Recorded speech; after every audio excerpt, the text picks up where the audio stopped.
Hello dear students, स्वागत है आप सभी का एक बार फिर से आपके अपने YouTube चैनल। आज के सेशन में हम डिस्कस करेंगे जेईई 2024 के चैप्टर इलेक्ट्रोस्टैटिक के जितने भी क्वेश्चंस यहाँ पे पूछे गए हैं वो डिस्कस करने वाले हैं। तो चलिए गाइस वीडियो स्टार्ट करते हैं। क्वेश्चन हमने ले रखा है, क्वेश्चन को करते हैं रीड, समझते हैं क्या पूछा हुआ है, उसके बाद कर देते हैं बेटा इसको सॉल्व। ठीक है, सिंपल सा क्वेश्चन है। चलिए भाई पढ़ लेते हैं। और यहाँ पे क्या दे रखा है, there is an imaginary cube of side 2 meter दे रखा है where edges are along axis। ठीक है, the electrostatic field varies as E vector is equal to 2x I cap then flux through cube in Newton meter square per coulomb is। ठीक है भाई, अब ऐसे क्वेश्चन हमने प्रीवियस ईयर क्वेश्चन जो है जब हमारा डिस्कशन चला है तो ऐसे क्वेश्चन गए जो कि प्रीवियसली बहुत ज्यादा सॉल्व किए भाई फ्लक्स को लेके। और मैं बार-बार जब सॉल्व करता था तो यही बोलता था कि यार बहुत सारे क्वेश्चन आते हैं भाई फ्लक्स को लेके। ठीक है, तो ये भी सिंपल सा क्वेश्चन है, कर लेते हैं भाई। मतलब यहाँ पे आपको एक इमेजिनरी क्यूब दे रखा है जिसकी साइड जो है 2 मीटर दे रखा है भाई, और यहाँ से निकलने वाला टोटल फ्लक्स पूछ रहा है भाई कितना निकलेगा। ठीक है ना, इलेक्ट्रिक फील्ड जो आपको दे रखी है Ex = 2x I cap along x direction में। ठीक है, और ये डायग्राम भी आपको वहां पे बना के दिया हुआ है क्वेश्चन में। ठीक है, क्वेश्चन जो है एनईटी में पूछा गया था, न्यूमेरिकल आंसर टाइप का क्वेश्चन है गाइस। ठीक है, तो चलिए भाई कर देते हैं इसको सॉल्व। तो यहाँ पे पहले समझते हैं भाई, ठीक है, कहां से फ्लक्स निकलेगा और कहां से नहीं निकलेगा। तो भाई यहाँ पे इलेक्ट्रिक फील्ड जो भाई आपको दे रखा है बेटा along x axis 2x I cap। Clear, तो इसका मतलब ये वाली जो सरफेसेस है, एक ये वाली और एक नीचे वाली और उधर वाली और एक सामने वाली, ये क्या है इलेक्ट्रिक फील्ड के परपेंडिकुलर, मतलब इनका जो सरफेस एरिया होगा इलेक्ट्रिक फील्ड की क्या होगा भाई परपेंडिकुलर होगा। इसका मतलब इन सरफेसेस से निकलने वाला फ्लक्स क्या हो जाएगा, जीरो। जब इलेक्ट्रिक फील्ड और एरिया वेक्टर के बीच एंगल कितना होता है 90 होता है, ऑन दैट केस फ्लक्स क्या होता है भाई जीरो होता है। ठीक है, चलिए अच्छा ये बात। तो यहाँ पे बेटा अपने दो ही फेसेस आते हैं, एक सामने वाला इधर और एक आगे वाला। ठीक है, यहाँ पे आपके दो ही फेस क्या होते हैं बच रहे हैं भाई साहब, इनको थोड़ा अलग तरीके से मार्क कर देते हैं। ठीक है, क्यों, अब बेटा इसका एरिया वेक्टर की बात करते हैं, किधर आ रहा है इधर आ रहा है इस वाले फेस का। ठीक है, और इस वाले फेस की बात करें भाई इसका एरिया वेक्टर किधर आ रहा है इधर आ रहा है भाई। ठीक है, मतलब यहाँ पे आगे वाले फेस के लिए इलेक्ट्रिक फील्ड और एरिया वेक्टर के बीच का जो एंगल है दैट इज 180 डिग्री। कितना डिग्री है 180 डिग्री। ठीक है भाई, तो यहां से पहले निकालते हैं बेटा फ्लक्स इस वाले फेस से। तो फ्लक्स क्या होता है बेटा, यहाँ पे ध्यान से देखो, इसको लिखेंगे अपन φ1 क्या होता है E डॉट A। ठीक है, अब मुझे इस फेस से निकालना है आगे वाले से। ठीक है, तो यहाँ पे इलेक्ट्रिक फील्ड कितनी दे रखी है बेटा 2x I cap। क्लियर है, अच्छा यहाँ पे देखिए लेंथ भी दे रखी है भाई साहब कितनी 2 मीटर। ठीक है, अच्छा एरिया वेक्टर क्या होगा, एरिया जो है ये वाला पूरा आपको लेना है सामने वाले फेस का। ठीक है, ये वाला एरिया तो कितना होगा इसका, देखो क्यूब है, क्यूब का साइड क्या दे रखा है 2 दे रखा है भाई। ठीक है, तो क्या होगा लेंथ टू ब्रेड्थ, तो क्या हो जाएगा 2 × 2। डायरेक्शन क्या होगी बेटा माइनस की I कैप, समझना। तो यहाँ पे φ1 क्या आ जाएगा भाई 2 2 * 4 2 * 8, तो 8x माइनस का आ जाएगा भाई I डॉट I क्या होता है 1 होता है भाई। ठीक है, डॉट प्रोडक्ट है। अब यहाँ पे x क्या होगा, तो यहाँ पे x क्या है भाई ये लेंथ है। ठीक है, तो कितना हो जाएगा -8 × 2, तो कितना आ जाएगा माइनस का 16। तो भाई यहाँ पे माइनस साइन क्या इंडिकेट कर रहा है, माइनस साइन ये इंडिकेट कर रहा है प्लस क्या हो रहा है जा रहा है, इंटर कर रहा है, इनकमिंग फ्लक्स इसको बोलते हैं। ठीक है, तो ये कितना हो जाएगा बेटा, इसको अपन ने φ1 बोला है, इसको बोलेंगे Newton metre square per coulomb, ये यूनिट होती है बेटा फ्लक्स की। ठीक है, अच्छा बेटा यहाँ पे आपका सेकंड पार्ट देख लेते हैं φ2 इससे निकलने वाला। ठीक है, अब देखो उसने हमसे ये नहीं बोला है कि इनकमिंग फ्लक्स बताओ कि आउटगोइंग फ्लक्स बताओ, उसने जस्ट फ्लक्स पूछा हुआ है। ठीक है, तो हमें भाई पूरा निकालना पड़ेगा टोटल फ्लक्स कितना होगा, है ना। बाकी सरफेसेस तो हमने बोल दिया भाई, ऊपर वाली सरफेस से क्या होगा फ्लक्स जीरो होगा, उधर वाली से और सामने वाली से और नीचे वाली से इन सब से क्या होगा जीरो होगा। सिर्फ हमारे दो ही फेसेस बचे हैं भाई साहब। ठीक है, एक इधर वाला एक इधर वाला। ठीक है, जो इलेक्ट्रिक फील्ड की क्या है एलोंग है और एंटी पैरेलल है। ठीक है बेटा φ2 फिर से आपको करना है वही E डॉट ए वेक्टर, ठीक है। इलेक्ट्रिक फील्ड फिर से आपको दे रखे 2x i कैप, लेकिन यहाँ पे एरिया वेक्टर बेटा इसका लेना है, ठीक है। एरिया फिर से कितना होगा 4, 2 2 जा 4, लेंथ इंटू ब्रेथ क्यूब है, तो इस सरफेस का एरिया क्या होगा 2 मल्टीप्लाई 4, और इसकी डायरेक्शन क्या होगी पॉजिटिव आई कैप, मतलब x डायरेक्शन में, ठीक है। तो बेटा यहाँ फिर से देखो 4 2 जा 8, x i डॉट i क्या हो जाएगा 1, ठीक।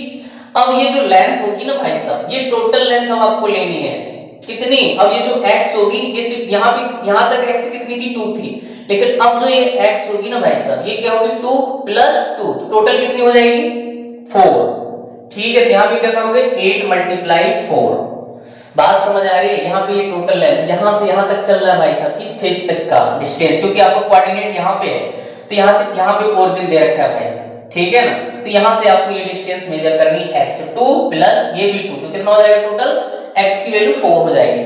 तो 8 4 से कितना होगा बेटा 32 Newton metre square per coulomb, ये आपका phi2 आ गया। तो अब फाइनल आपको क्या करना है भाई, यहाँ पे टोटल फ्लक्स कितना निकलेगा phi1 प्लस phi2, ठीक है। तो phi1 कितना है भाई आपका देखो माइनस का 16 और phi2 कितना है भाई 32, ठीक है।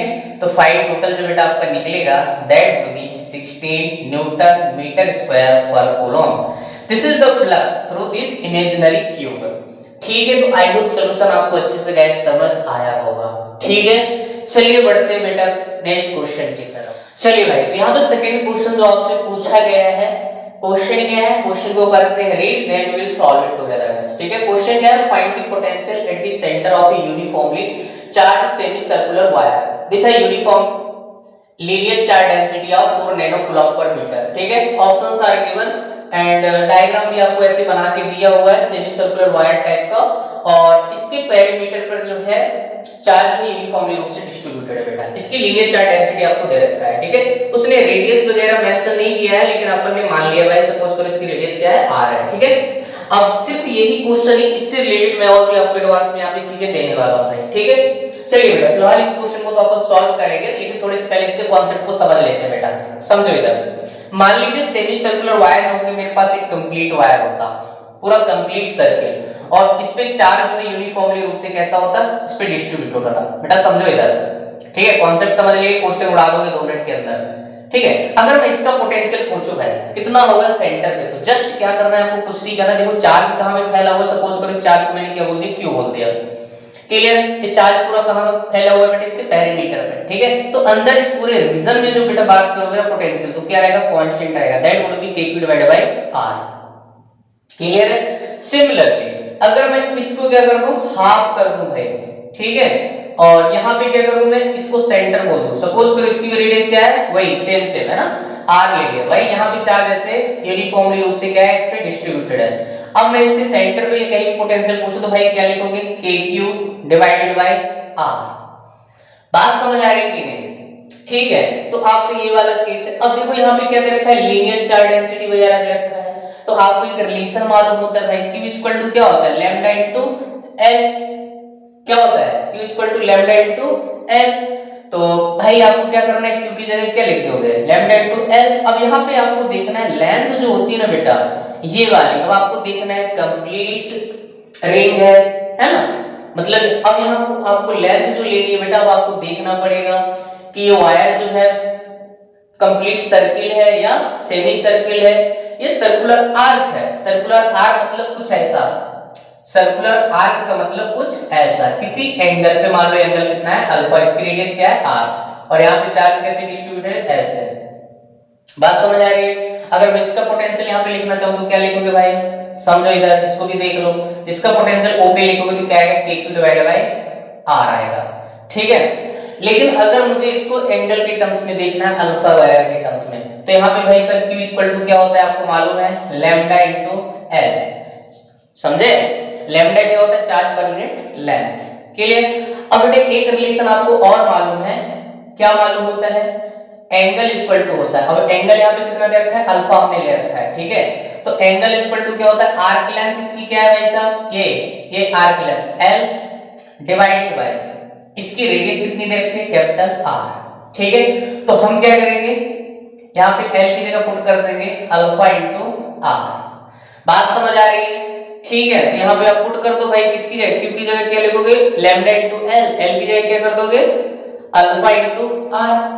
ठीक है, तो यहाँ पे अपन कर लेते हैं भाई, तो क्या आएगा आंसर, इसको मिटाते हैं। ठीक है, आई होप ये चीज आपको समझ आएगी बेटा। ठीक है, तो आपको क्या करना है, जस्ट आपको यहाँ पे v नॉट इक्वल टू क्या लेंगे, q की जगह lambda into l divided by r, तो यहाँ पे k lambda divided by r, l की जगह क्या करोगे भाई पुट, आपने अभी भी देखा अल्फा इनटू r, r ने r को मार दिया, फाइनल रिजल्ट क्या आ जाएगा, k लैम्डा इनटू अल्फा।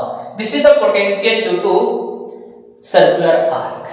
बात समझ आ रही है? तो यहाँ पे आपने तीनों कंडीशन बेटर ले ली है। ठीक है, और लैम्डा आपको पता है लीनियर चार्ज डेंसिटी है। ठीक है, तो लीनियर चार्ज डेंसिटी सबके लिए आप डिफाइन कर सकते हो भाई। ठीक, अच्छा अब यहाँ पे देखो L जो है बेटा, इसके लिए क्या लिखोगे, देखो ये सेमी सर्कुलर वायर है। ठीक है, तो L इसके लिए क्या हो जाएगा, पूरे के एक पूरे सर्कल के लिए जो L होता है उसका पेरीमीटर की लेंथ होती है, कितनी होती है, 2 पाई r।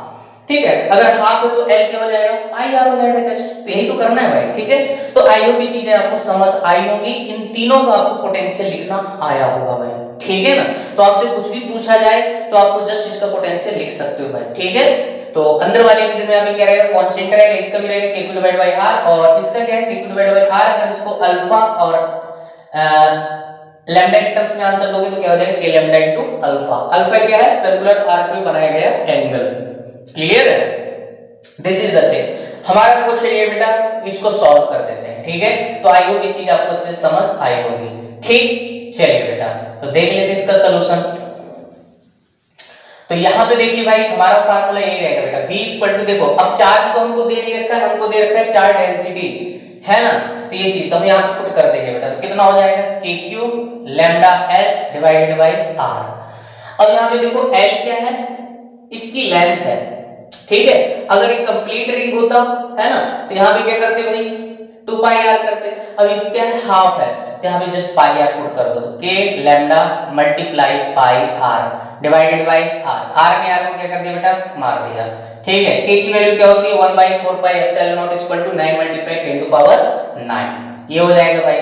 लैम्डा की वैल्यू दे रखा है बेटा, this is the linear charge density 4, nano मतलब 10 टू पावर माइनस का 9। ठीक, और यहाँ पे भाई पाई की वैल्यू तो एग्जैक्टली लिखना है, क्योंकि पाई के टर्म्स में आंसर दे रखा है बेटा। यहाँ पे 10 टू पावर प्लस 9, यहाँ पे 10 टू पावर माइनस का 9, 9 4 जा 36 पाई, ये क्या हो जाएगा, 10 to power plus 9 minus 9 0, 10 to power 0 1। भाई साहब आंसर आ गया कितना वोल्ट्स, 36 पाई वोल्ट। ठीक है, this is the case. I hope ये चीज आपको अच्छे से क्लियर हो गई होगी। तीनों यहाँ पे मैंने डिस्कस कर दिए हैं, बाकी आपसे जो पूछा गया उसका आंसर भी बकायदा हमने दे दिया है। आई होप ये चीज आपको अच्छे से क्लियर हो गई होगी भाई। ठीक है, दूसरी चीज, अगर आपसे इन फ्यूचर कुछ और चीज पूछ लेता तो मैं वो भी आपको थोड़ा सा यहाँ पे बता देता हूँ भाई। ठीक है, चलिए देख लीजिए। मान लीजिए इन फ्यूचर आपसे क्या पूछता है, यहाँ पे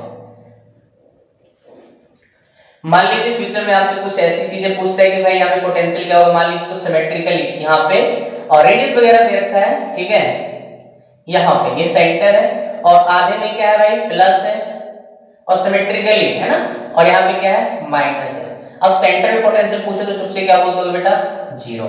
ठीक है, ऐसे यहाँ पे आपका ये जो मैंने सर्कुलर आर्क ले रखा था, ठीक है, इसमें भी क्या है, ऐसे पार्ट बाय एकदम सिमेट्रिकली अगर इसको ब्रेक कर रखा है, यहाँ पे माइनस माइनस, यहाँ पे प्लस प्लस प्लस आ रहे हैं। ठीक है, और यहाँ पे एंगल वगैरह रखा है, इसकी रेडियस वगैरह, और सेंटर पे आपको पोटेंशियल पूछे तो यहाँ पे भी पोटेंशियल क्या हो जाएगा भाई, 0।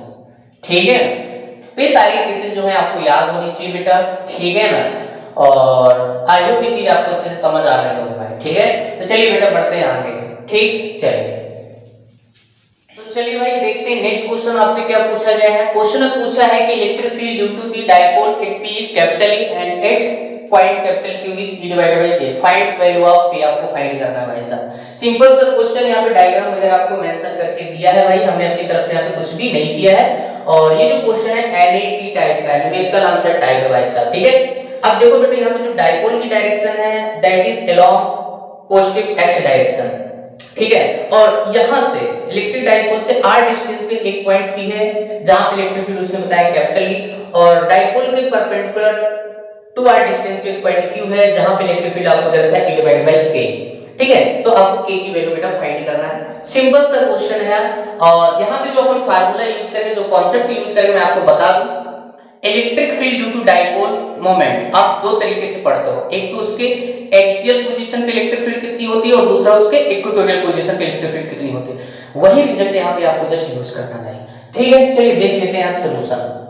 ठीक, तो बेटा देखो यहाँ P जो पॉइंट है वो डाइपोल के कौन सी डायरेक्शन में, अलोंग की डायरेक्शन, मतलब एक्सियल लाइन में। तो एक्सियल लाइन में इलेक्ट्रिक फील्ड क्या होती है, अगर मैं EP की बात करूं, P पॉइंट पे इलेक्ट्रिक फील्ड बात करूं तो क्या होता है 2kp डिवाइडेड बाय r की पावर 3। यही होता है कि नहीं, ये P क्या है, डाइपोल मोमेंट। ठीक है, अच्छा यहाँ पे इलेक्ट्रिक फील्ड आपको क्या दे रखा है, E दे रखा है, ऑलरेडी इसने मेंशन किया हुआ है। अच्छा EQ पे बात करें अपन, डिस्टेंस ये रखना है बेटा जो दे रखा है r है तो r रख देंगे, EQ तो कितना हो जाएगा, ये कौन सा पॉइंट है, इक्वेटोरियल पोजीशन वाला है, तो यहाँ पे क्या होता है kp डिवाइडेड बाय r की पावर 3 होती है। इक्वेटोरियल पोजीशन पे इलेक्ट्रिक फील्ड कितनी होती है, kp डिवाइडेड बाय r की पावर 3। एक्सियल पोजीशन पे कितनी होती है, 2kp डिवाइडेड बाय r की पावर 3। बेटे यहाँ पे जो डिस्टेंस है ना 2r रखोगे, कितनी रखोगे, 2r, याद रखना, तो 2r की पावर क्यूब। ठीक है, ये वाली रखोगे बेटा डिस्टेंस जो दे रखा है उसमें, तो kp डिवाइडेड बाय कितना हो जाएगा, कितना हो जाएगा कोई बताएगा, 8r की पावर 3। और ये कितना दे रखा है बेटा आपको, e डिवाइडेड बाय k, समझे, ये दे रखा है भाई। ठीक है, तो आप क्या करो, मेरे ख्याल से इसको इक्वेशन नंबर 1 बोल दो और इक्वेशन नंबर 2 बोल दो, दोनों को डिवाइड कर दो, now you will get the answer है। ठीक है, सिंपल सा फंडा है भाई। मैं क्या करता हूं, e डिवाइडेड बाय k कर दिया, 1 में से 2 को डिवाइड कर दिया। ठीक है, ये 2 में से 1 कर दो, कुछ भी कर दो यार, मुझे तो k की वैल्यू चाहिए भाई। ठीक है, ध्यान से देखो बेटा, 2kp डिवाइडेड बाय r की पावर 3, टोटल टाइम पास है। ठीक है, इसको डिवाइड करोगे तो कितना हो जाएगा, kp डिवाइडेड बाय 8r की पावर 3। इतना टाइम वेस्ट थोड़ी ना करेंगे यार एग्जाम के अंदर, अभी बच्चों वाली हरकत करेंगे क्या, डिवीजन है, डायरेक्ट करेंगे भाई।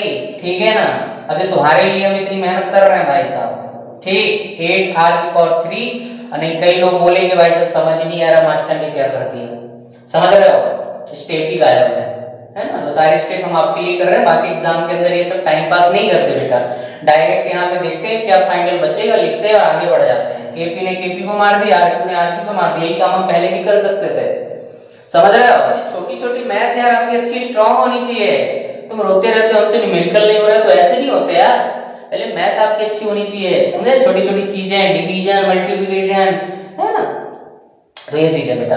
अब देखो यहाँ पे बेटा क्या हो जाएगा, बचा क्या, 8 और 2 तो कितना हो जाएगा 16। अरे ये हो जाएगा कि नहीं, तो बेटा k ने e ने e को मार दी, ऊपर चला जाएगा k, तो k इक्वल टू कितना आ जाएगा 16 इज द करेक्ट आंसर। आया समझ में, वहां पे जो आपका डब्बा था बॉक्स था चुप से भर देते, 16 is the correct answer, 4 marks पक्के, समझ रहे हो। इतने सिंपल क्वेश्चन पूछता है यार, हमने इतने सारे क्वेश्चंस किए हैं भाई साहब, इतने अच्छे लेवल के, है ना। अगर कंटिन्यू ये सीरीज चलती रही, अगर कंटिन्यू हमारे वीडियोस को फॉलो कर रहे हो भाई साहब, डेफिनेटली हम कह सकते हैं बहुत कुछ सीखोगे, बस आपको मेहनत करनी है यार, ऐसे देखते रहने से कुछ नहीं होगा, प्रॉपर तरीके से नोट्स बनाने पड़ेंगे, लिखने पड़ेंगे, सॉल्व करने पड़ेंगे, डाउट आता है तो डाउट पूछने पड़ेंगे, तब जाके होती है हर चीजें, ऐसे नहीं होती बेटा बैठते रहने से, वीडियो देखते रहने से। बात समझ आ रही है कि नहीं, ठीक है। तो भाई साहब ये मेरे पास जितने क्वेश्चन से जितने पूछे गए हैं तो मैंने यहाँ पे डिस्कस कर दिए हैं, ठीक है। आपके जितने भी जेईई के जितने भी शिफ्ट में जितने भी क्वेश्चन मेरे को मिले मैंने यहाँ पे कर दिया बेटा, ठीक है। और एक पेपर जो है मैंने ऑलरेडी शिफ्ट 2 का डिस्कस कर दिया है, वहाँ पे जितने भी इलेक्ट्रोस्टैटिक के क्वेश्चन थे वो भी हमने डिस्कस वहाँ पे किए हुए हैं, इसलिए उसके हमने यहाँ पे क्वेश्चन नहीं लिए हैं बेटा। उसके अलावा जितने भी शिफ्ट में मुझे इलेक्ट्रोस्टैटिक रिलेटेड कुछ क्वेश्चन मिले हमने यहाँ पे डिस्कस कर दिया बेटा, ठीक। चलिए गाइस मिलते हैं फिर आपको नेक्स्ट वीडियो में। मैं आशा करता हूँ, उम्मीद करता हूँ ये सोल्यूशन आपको अच्छे से समझ आया होगा, आपको अच्छे से कॉन्सेप्ट समझ आया होगा बेटा, ठीक है। वीडियो अच्छा लगे लाइक करिए, चैनल में नए हो सब्सक्राइब करिए, दोस्तों के साथ शेयर करिए। चलिए मिलते हैं फिर आपको नेक्स्ट वीडियो, तब तक के लिए thank you, good luck to all.